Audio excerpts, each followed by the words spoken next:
Hello, everybody, and welcome to another episode of the Spaced Out Podcast, baby, with your host, female comedian Blair Socci, here in Australia still, if you can believe it, living my goddamn dream, trying to find a way to let this country make me stay here.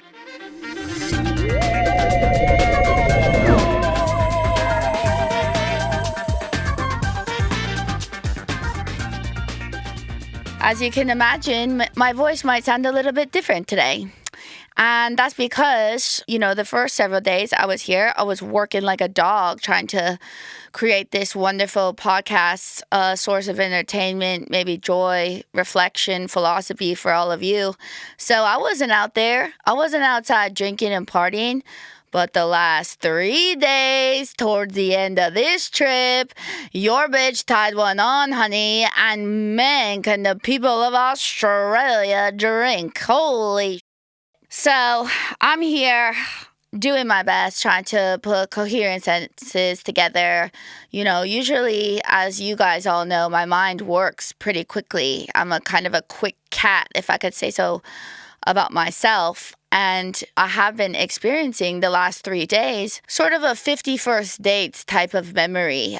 Things I will ask because of the hangover, because of all of the alcohol coursing through my system and, mixed with the ever-present grief and the extreme excitement that I find in the mundane and small things and, learning new things, experiencing new things. So it's been a lot of up and down, joyful, incredible that I couldn't be more grateful for.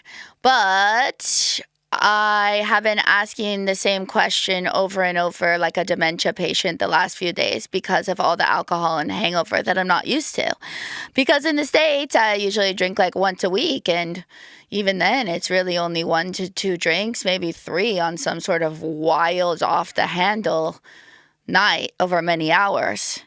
But I had to turn it up the last 3 days because that was the first little break I had on the weekend to go see Sydney. And it was really spectacular. First, as I try to, create something for you guys on this podcast, I like to start the episode to remind you really what it's about.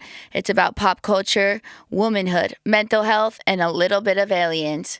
And, all my freaky, weird special interests and the things that I like to learn every week because, I'm obsessed with learning.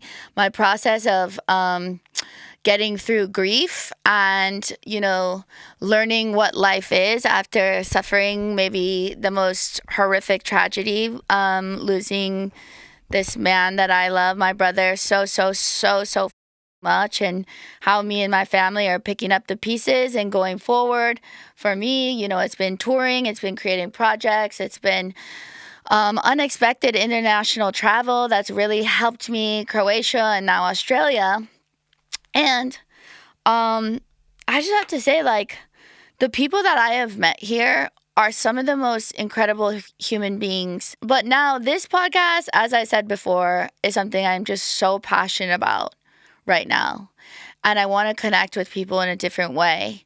And of course, when you have someone die or some catastrophic life change, it brings so much immediate clarity. Of course, I turned into a different person overnight. Like, the person I was before my brother died doesn't exist anymore. I'm a completely different person. And so I'm just finding my way every single day. And I always, as a comedian, wanted to bring joy to people in whatever little, small, minuscule way or impact that I could have. I love making people happy. I love people giving people a break from, the difficulties of life, from how hard we work, for just, all the things that life throws at us and humanity. But that purpose has deepened so much more and been clarified since my beloved RJ died. And now, I want to make people laugh. I want to have interesting, deep conversations. And I want to have funny podcasts. But I also, I hope to be an example of how someone can survive something as well and get through it, to people who might be going through the same thing as me, because everybody does, unfortunately, lose at some point, like, their most loved people, since we all die, even though the human brain, suspends that, so that we can, I don't know, not have our brains break every day. But once you do experience it, it's kind of an all-encompassing experience. So if there's any way that I can inspire anybody to keep going, mental health will be a part of my mission going forward. I mean, even experiencing grief here, it's like I have been so joyful here, and I felt so free, and I have felt just so loved by the people that I've just met, who I'm so lucky that the people that even want to work with me here, and how this all happened. I think it was mentioned briefly. A few people asked. I don't know. I forgot if I even mentioned it. Again, I told you I'm 50 first dates right now. So I am not liable if I repeat anything. Okay, bitch? That's not my goddamn fault. This country consumes way too much alcohol, and just kidding. I have free will, and I enjoyed every second of it, and I'm bonded with these people for life. Anyways, just taking a sip of my third Coke Zero of the day, because of course I need that for my hangover. Can you imagine a bigger hero doing a podcast like this, desperately hungover? I mean, probably deserve a Medal of Honor, but you're not allowed to give yourself those, as Mr. Trump learned recently. You can't self-bestow the Nobel Prize. Ha ha! Just kidding. This isn't a political podcast, as I like to repeat every single episode. But yeah, that's sort of where I've been at. And just the waves of grief that I felt even here. We have the Complainers Corner, which is sometimes shifting between Complainers Corner and Blair's favorite things, depending on if I have something that I want to complain about, or that I'm feeling extremely grateful for. And I think we all know one of my best qualities, which Australians, by the way, as we'll get to, don't like when you say anything nice about yourself. They call it tall poppy syndrome, and they call it backing yourself. Those of you who watch Love Island UK or Love Island Australia know that term, backing yourself. I got to back myself, I also have been unable to procure an excellent Aussie accent while I was here, the several weeks I was here, which is sad for me, but I'm sure I'll get there, because I will be returning many times. But I do have high hopes of marrying an Aussie man. I really do. Not to say that I'm not open to an American man if you are fabulous. By now, everybody knows my criteria. I'm looking for a deeply, deeply, deeply kind man who is going to be gentle with my shattered heart, but whimsical heart, but very resilient and loving and passionate and excitable heart, and devoted. And I just want to remind any of the men out there, yes, I am untangling my relationship with straight men. I am currently always compiling the approved straight man list, which has been very exciting for the entire office. I do want to make a huge congratulations to a few new members that have graciously been invited to our list. And number one is Pitbull. Yes, we will be talking about Pitbull a lot on this podcast. He is one of my favorite straight men. So congratulations, Pitbull, dale, dale. And then comedian Mr. Will Anderson. Absolutely welcome to the approved straight man list. I will be also adding Mr. Tom Cashman, who is a previous guest and was very concerned about making it onto the list. He was not told in person that he was making the list. We had to really sit on it, but ultimately decided to add him to the list. He got a huge bump from Miss Becky Lucas, approval from her. And though I've only seen Becky 2 times in 8 years, I am choosing to believe women. I absolutely must add Mr. Producer Nick.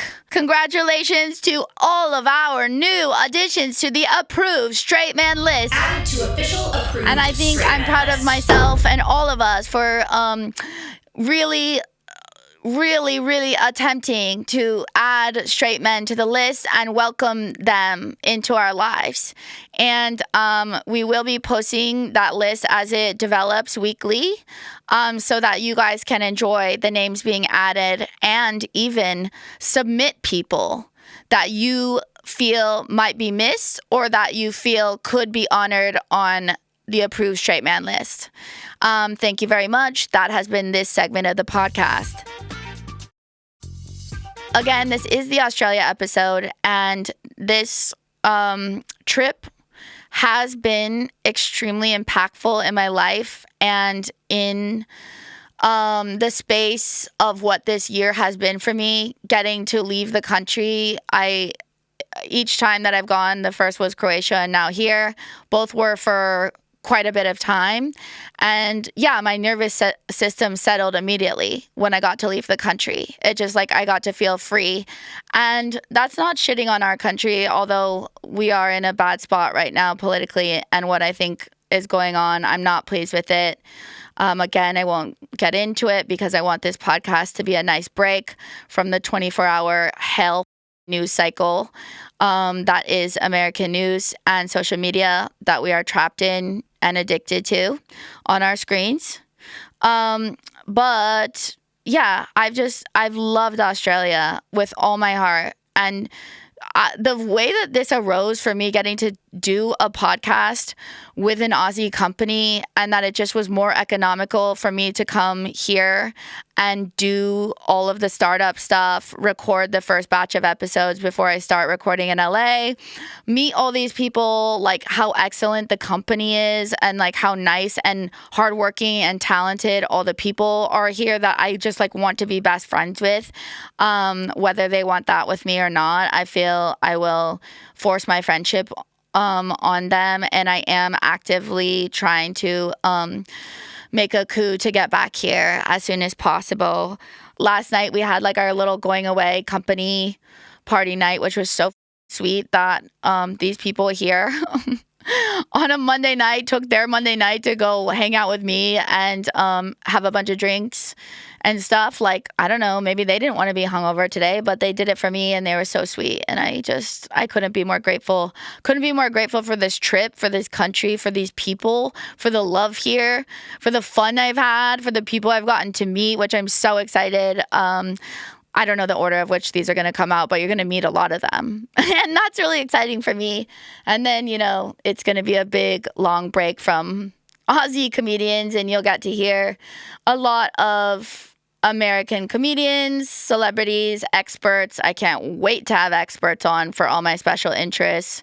Yeah, you will be getting an autism expert. I know you guys are going to absolutely tune the in for that episode. Should we start a drinking game where you guys have to drink every time I mention autism?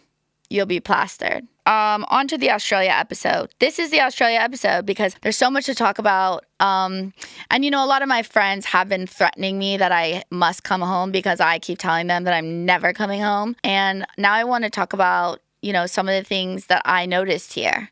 As you know, I have a shrewd, curious mind, and I observe very heavily. One of the benefits to my neurodivergence that I like about myself. Hopefully, you other neurodivergents out there feel the same about your superpowers as I do. So let's get to it. First, I got here, and as I'm making friends with these people, I have this, slight awareness from having traveled a good amount and from being a public person on the internet that other countries do have views about Americans.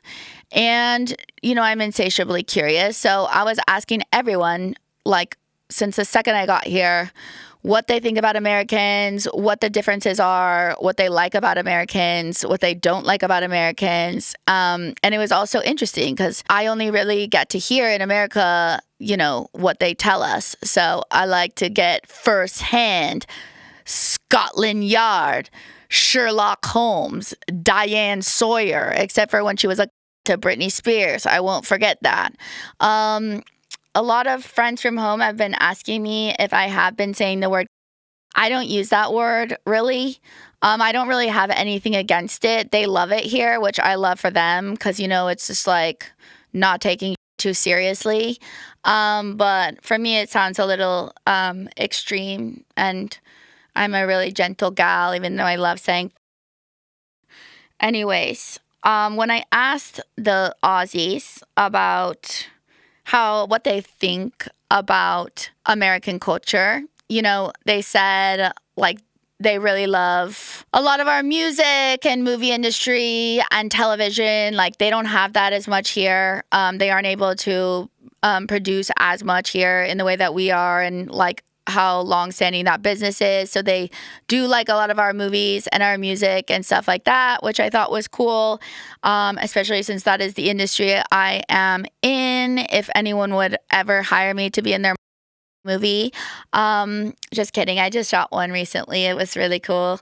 Anyways, the thing they all mentioned, besides the compliments to, our pop culture and, our celebrities and that type of stuff, was this thing called tall poppy syndrome. And I had never heard that before. And of course, I do enjoy the flower poppy. So I said, what the f is a tall poppy syndrome, bitch? I didn't say that. I didn't say what the f is a tall poppy syndrome, bitch. Because that would be crazy to say given what they're saying it is that Americans have compulsively. And that's basically like a cockiness that they think we have inherently as a culture, which, I am someone that believes we should always receive feedback. You don't have to take all of it, but it's important to receive it.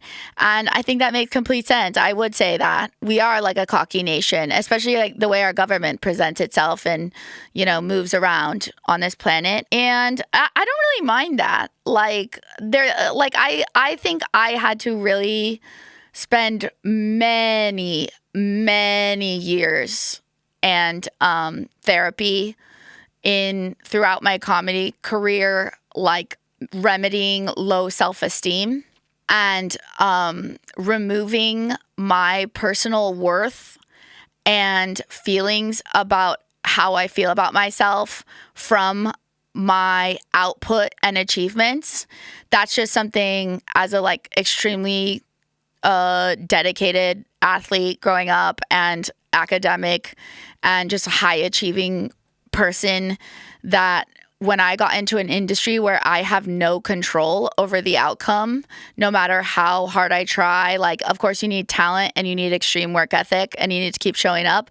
But besides that, it's just luck. I'm very grateful for the success that I've had in my career so far and thus far and what's up ahead.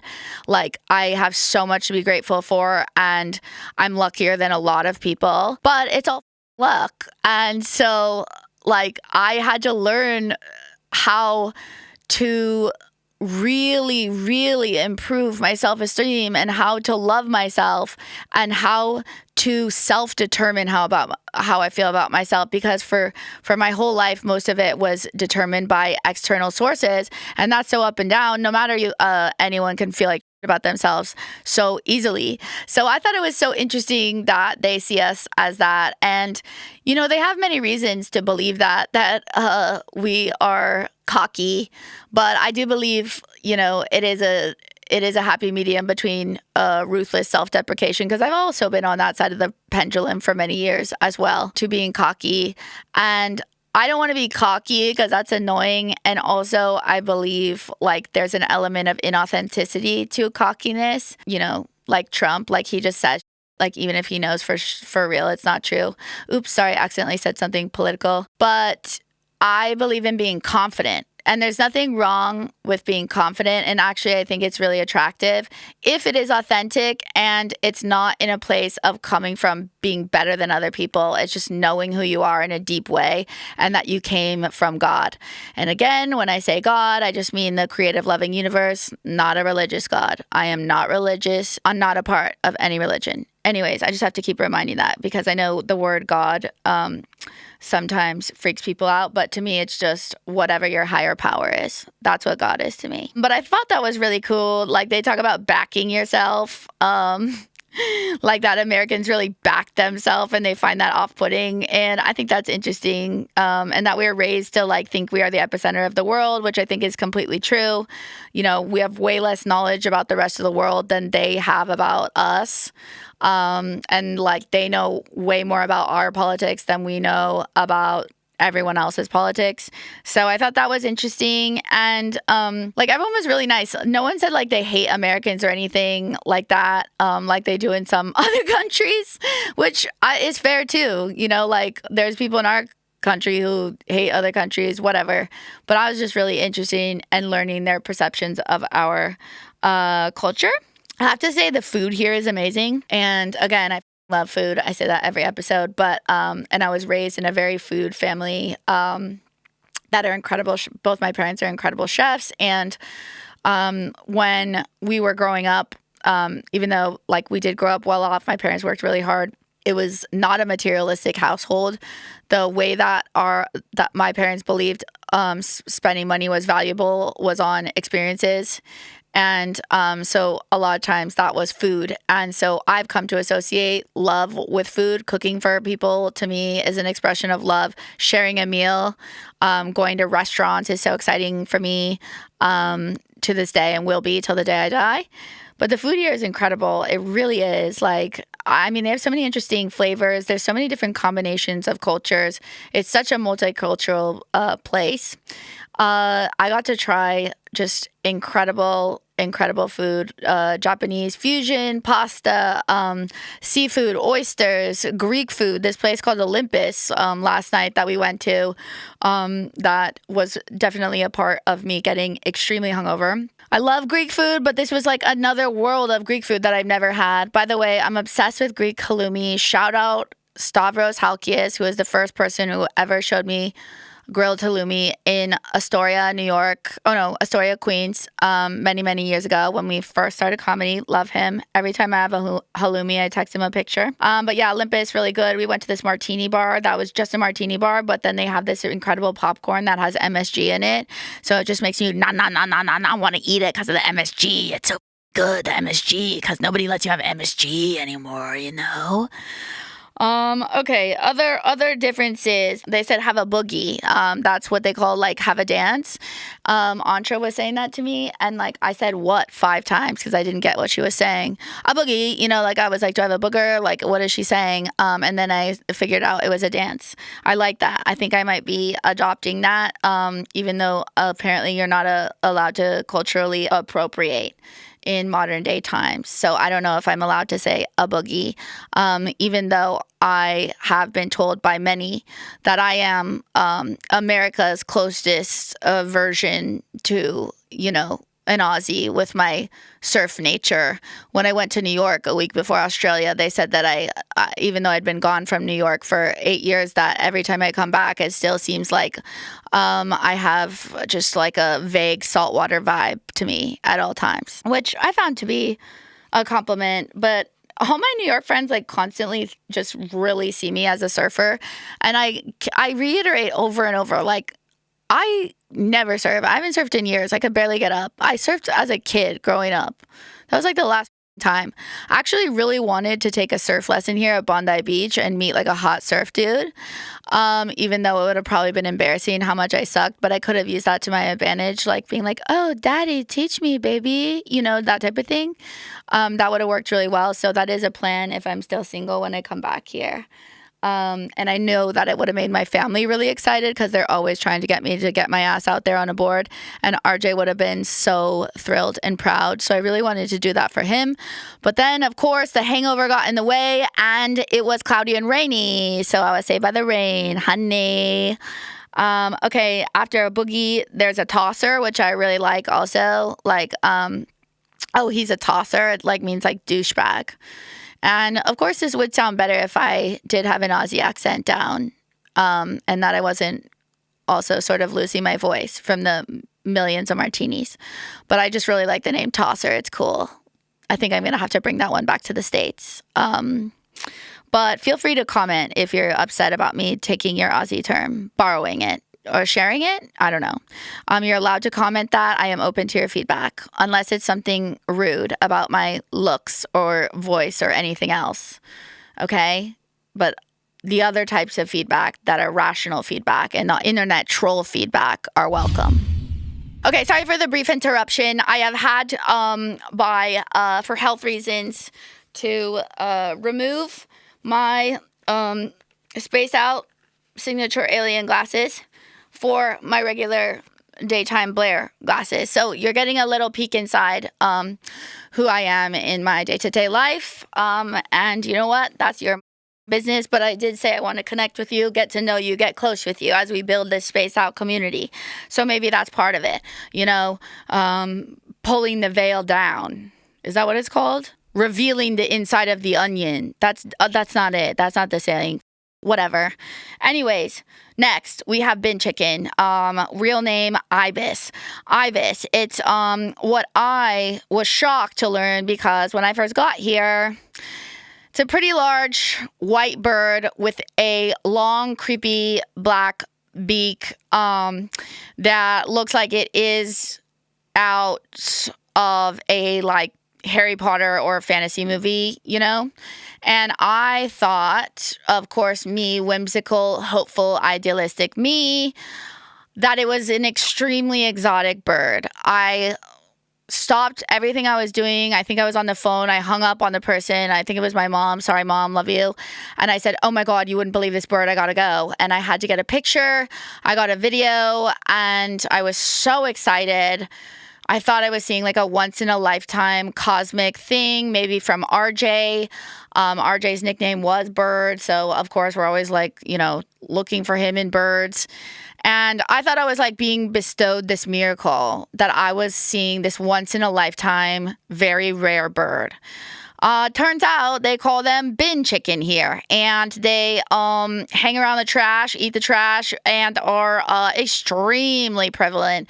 Now I've come to, have a family of them near me at all times. But if you are interested in what they look like, there is a picture of one in one of my few Australia Instagram carousels. And again, if you haven't followed me, follow me at Blair Socci, BLAIR SOCCI. Also follow Spaced Out with Blair Socci, our show's Instagram. There's going to be a lot of cool on there. We will be posting some of these things on there. Anyway, the bin chicken really tricked me. I thought it was some sort of incredible, heron, eagle, descendant, pterodactyl, prehistoric looking, and my American ass was fooled. Nevertheless, I still think they look cool and wild and prehistoric. So that's just me appreciating the trash birds in this other country. A bin chicken. That's what I'm going to call a bad straight man. A bin chicken. Okay, next we have driving on the right side. The driver's side is on the right side. And that is shocking no matter how many times I get in the car. I feel unsafe usually in the car because it just doesn't feel right after, the muscle memory of, I won't say my age because it's none of your goddamn business, of being in a car on the other side. So that is shocking. It's really scary, but they do that here because they're exotic and wild, and they live on the edge, these Aussies. Oh, another thing that they do here, which is crazy, and for me, I am a little sister, the youngest in my family, so I automatically get into the back seat even as an adult, even as I barrel very quickly into adulthood. It's always been sort of like a respect thing. I let the other people sit in the front seat. But also in an Uber in America, nobody sits in the front seat. So when I was with a group of people, I'd automatically go to the back as I would if I was in a car full of friends out of respect. But then I learned going into the back in the Ubers here is taking the good seat, and people sit in the front seat if you have a group with the Uber driver. So that was odd. And then I learned to do it. And then I started sitting in the front because I was who the do I think I am? I have to participate. I have to participate in the Aussie culture. But it was shocking. Didn't realize people do that. And now I know. So you know that too if you ever come here. Okay. Next, we have narrow roads. The roads are narrow here, bitch. They are really, really narrow. And that's probably the only thing that I don't love about this place. Because I love a wide street. It makes me feel relaxed. It makes me feel less rushed. It makes my nervous system slow. And I just think it makes for a lot less jerky driving and like weird, close, like anxious people swerving and annoyed about how close they're getting to each other, and like road rage. So yeah, that part is a little weird for me to get used to. Nevertheless, I love this goddamn country, even though they have such narrow roads. Okay, next we have mustaches. This country, when I tell you they are obsessed with a mustache, you won't see a man walk by without a mustache. These love a mustache. I mean, they are obsessed with a mustache. American girls right now are obsessed with mustaches. Like, I see it on TikTok. I think it's actually girls like 8 years younger than me, but you'll never know my age. So sorry, you won't know how old the girls I'm referring to are. But like the girls on TikTok are like, oh my God, give me like a guy in short shorts and a mustache. And that is all the men here. So girls, you should head over here before it's illegal for us to live in America anyways. Okay, next we have toasties. Toasties are grilled cheese type of food. They're like hot, melty sandwiches. And of course, that's already my favorite thing before I came to Australia and America. I love a goddamn panini, grilled cheese. Like, light me up, bitch. Light me up with that. And then to have the most adorable name you could ever conceive of ascribed to that already incredible food is just spectacular. I love the name Toasty. Oh, there's this one that I was having at AP Bakery. They have a Toasty there that like has tomato sauce, and I love tomato sauce and really any tomato anchored food. You'll learn that about me. That was just exquisite, incredible. It tastes so good. I'll remember that taste for the rest of my life. When I come back to Sydney, I will look forward to that Toasty.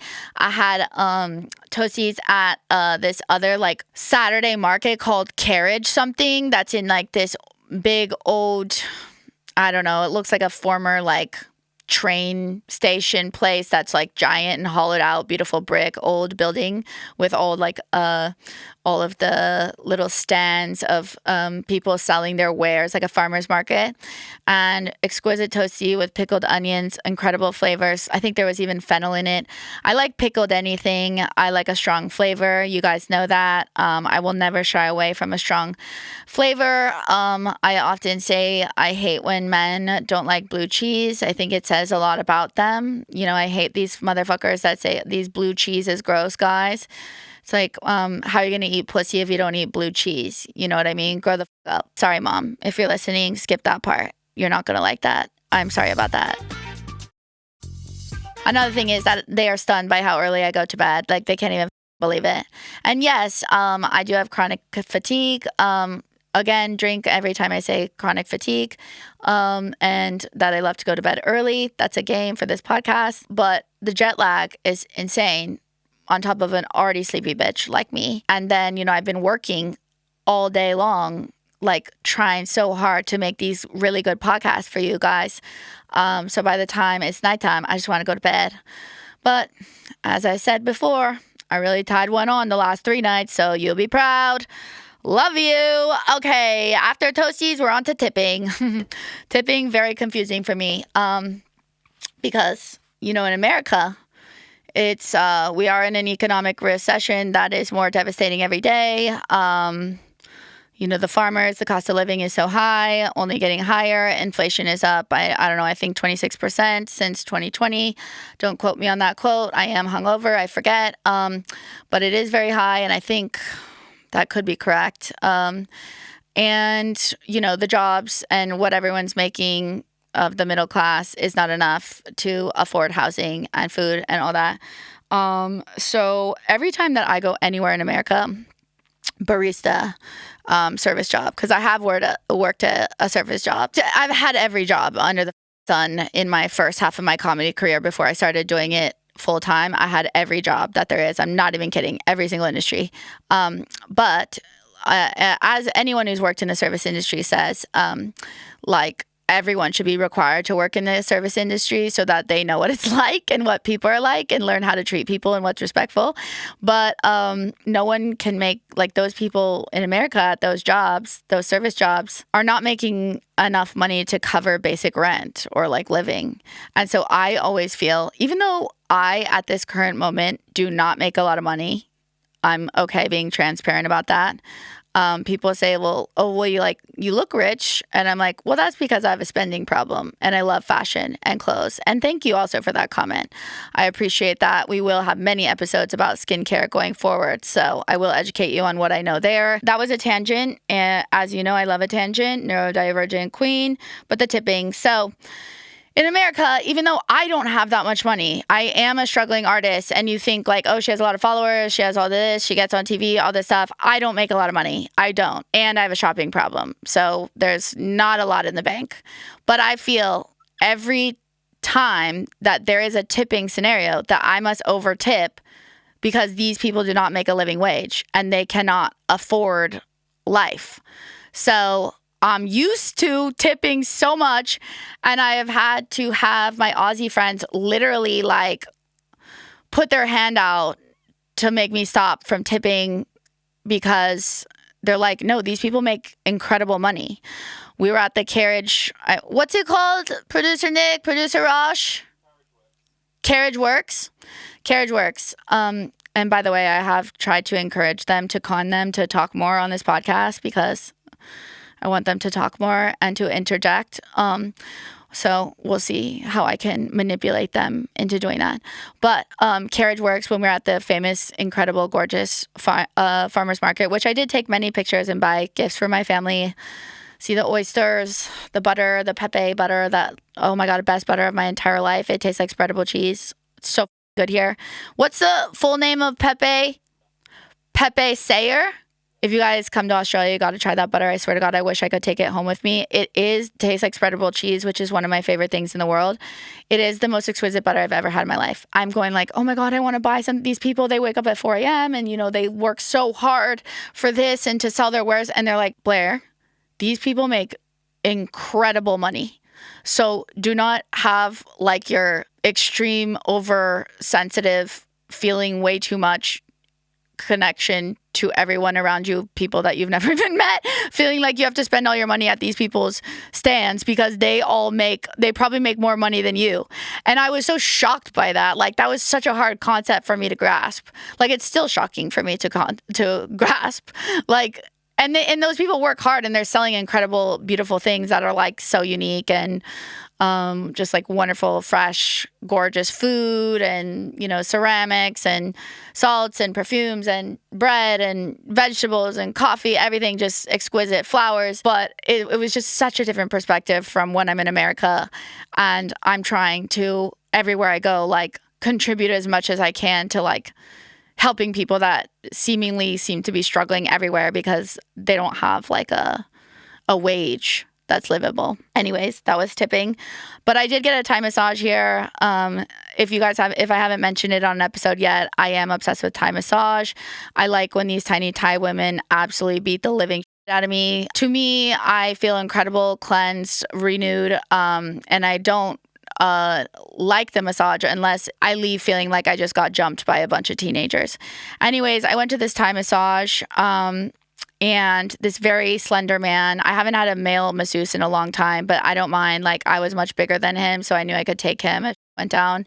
But I don't think like the Aussies are as scary to women here. But anyways, this very slender man with soft hands absolutely pulverized me, and it was just what I needed. And it was like one of the best massages of my life. And I was like, I have to tip him. And they were like, you don't have to tip. And then I tipped, and I tipped like a considerable amount. And they were like, that's insane. But they were probably really grateful. And I was like, well, I don't care. It was like the best massage of my life. And I want them to know. The last thing, this is so funny to me. 3 days ago. 3 days ago. It was on the weekend. So I'd already been here for like 10 days. It was brought to my attention while I thought that everything here was double the price of America. The exchange rate is completely the opposite, and I was saving loads of money here. I found this out truly 3 days before I was to leave this country. I kept like telling my friends and family, like, I love this place, but oh my God, it's so expensive. Like, one coffee and a croissant is $28, $30. Like, oh my God, every meal for the smallest thing is $30. And then I found out, well, it's really like $15, $16 for a coffee and croissant, which is aligned with American prices. Oh, another thing here that's much different that I I noticed is the crows. And, I already told you about my big run-in with the bin chickens and how deceived I was by those seemingly fantastical birds that really are just trash dwellers to the people here. They still do look really cool to me, though. But anyways, the crows here, they sound like dying cats in deep emotional pain. Like they are sort of just cooing in this devastating, very loud wail. I asked my friends, and I said, are those local cats? And they said, no, those are the crows. And I was like, what? That is not how crows sound. And then I learned how different the Aussie crows are. They're really like emotional Edgar Allan Poe crows. They're really sad, feline-like crows who have suffered infinite loss, and I don't know, maybe like their sister had a lobotomy type thing. That's the type of wailing that was going on, and has gone on every night and sounds like a cat. But the crows in America, they always sound vaguely angry, like they're going to carry out a very important evil mission from an old witch in the woods. So the sound is very different. It's more like, aggressive, short, angrier, the crows in the U.S. Was that a good sentence? Okay. Sip of Coke Zero. I have done so well talking this long with this type of hangover. You people have no idea. Oh my God. Okay, and the last thing, on Bondi Beach, I went to the RSL Club, which has like affiliations with veterans and like the military. So it's basically like the Elks Clubs in the U.S., except way nicer, bitch. I mean, like classy. Like I saw these hot bitches, like what you imagine, like the Aussie influencer girls with like full beat contour, like spandex outfits and like 3 rows of extensions coming in there, and they had TVs on to watch sport, as they call it, to watch sport. That's what they call it. And there was a lot of hot dudes there, but unfortunately I was leaving. I had to leave to go meet up with Mitchie. But yeah, I thought that was really cool to go to an RSL club. Okay, that concludes all of the things I noticed that were different than or similar in America, in Australia. That was a long time to get through. I hope you enjoyed all of it. And now I have been notified by my producers. We have a massive, incredible interruption where they would like me to do some on-air food tasting of some Aussie food to get my live reactions. So they will be coming in here, and I will be trying a few of these on camera. Not too many, because I know some of you are listening this in your car, although you should be watching it on TV, on your YouTube, because podcasts are the new TV. But I'm not here to tell you what to do. Okay, so here we go. Please welcome producer Rosh with the Australian snacks. Come on in. I've been trying to get her on camera this entire time, so this feels really good for me. Oh my God, you guys. So this is really crazy, but my incredible producers who, are just on News. I think they're like Gen Z or something. Just like you. Yeah, totally. Just like me. This is producer Rosh, which you guys have been, I am so pleased for you to finally see through our very high-tech robot cameras here at MIAK, because I have been speaking to Rosh, while on the podcast through the window this whole time, and she has creative directed me. She has done everything for me and is the smartest, best, most wonderful woman that I am obsessed with. And she always has incredible outfits on, and she's also a very successful up and coming musician with this band called Miramar. Oh, thank you, Blair. So I want you all to go check out Miramar. It's on Instagram. It's Miramar then _, right? Yeah. Yeah, so go look that up. It's electronic pop, right? Yes. Yeah, so Adam told me that they're getting so successful, and she's skyrocketing, and I'm so excited. So check out her music. You won't be sorry. Anyways, that's all. I have so many, I could spend the whole podcast talking about Rosh. I'm so obsessed. But they had this idea for the Australia episode for me to try, as a food lover, a very hungover one, some native Australian foods. And I think this is just so sweet and exciting, and what a shocking, fun surprise. And Rosh has, I finally got her on the goddamn camera to do this with me. I'm so excited. What should I start with, Rosh? Okay. And hello and welcome, Rosh. Thank you so much. Yeah. Lovely to be here with you, See Blair. that silky accent? Are you kidding me? Okay. I think we should start with the classic Vegemite toast because it's fresh out the toaster now. Okay. I'm going to take a picture for the Spaced Out with Blair Instagram. If you haven't followed, follow now so that you can see this all in real time. So what everyone told me was I have to try Vegemite, but they said that a big mistake Americans make is they take a giant scoop of it, and everyone says it's quite strong. So what I was told was toast with butter and a light spread of the Vegemite. A light spread, lots of butter, and I used your pepper sayer butter for you. You did! Pepe Sayer! I brought it up earlier from the Carriage Works, the market with the beautiful people that make an appropriate wage. This is the Vegemite. If you want to do a zoom in, producer Nick, here we go with a bite of the lots of butter, the Pepe Sayer butter with the Vegemite.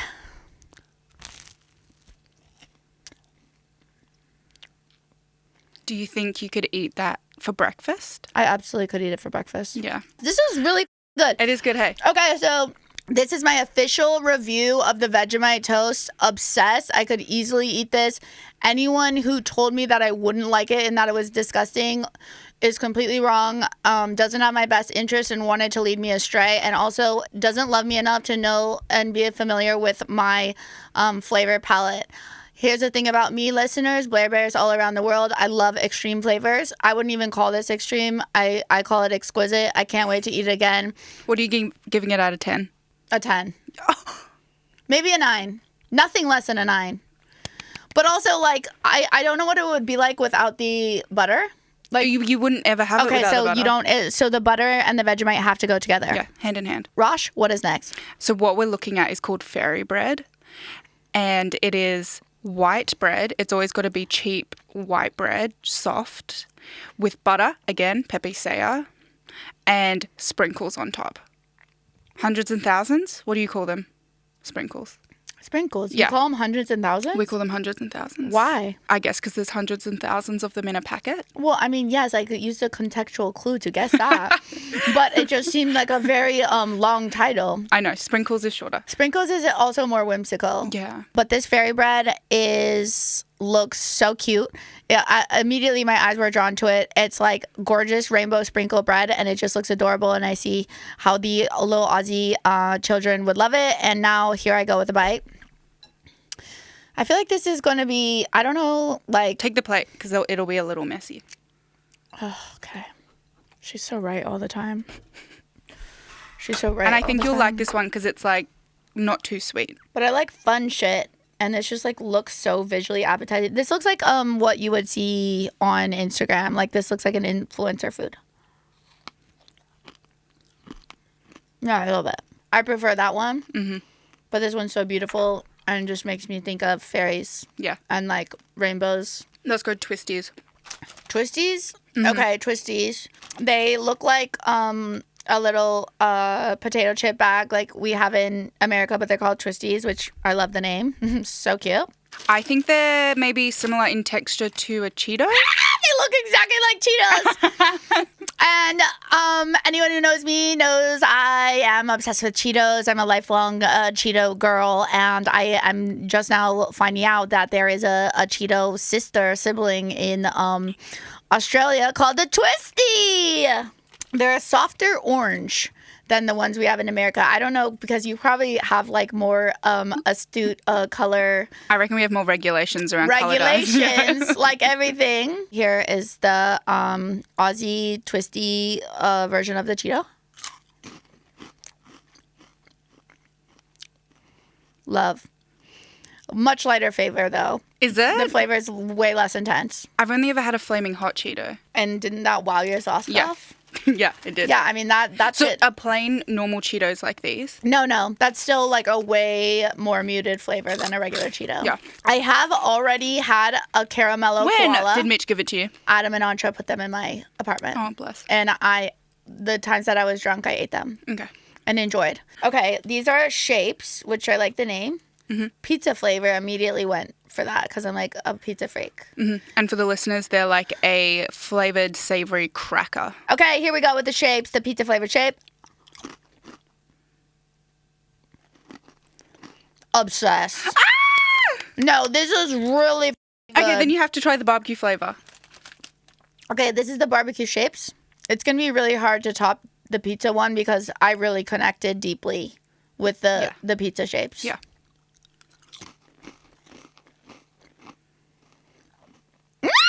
That one's really good. I love barbecue flavor. So, last one is a Tim Tam. Uh-huh.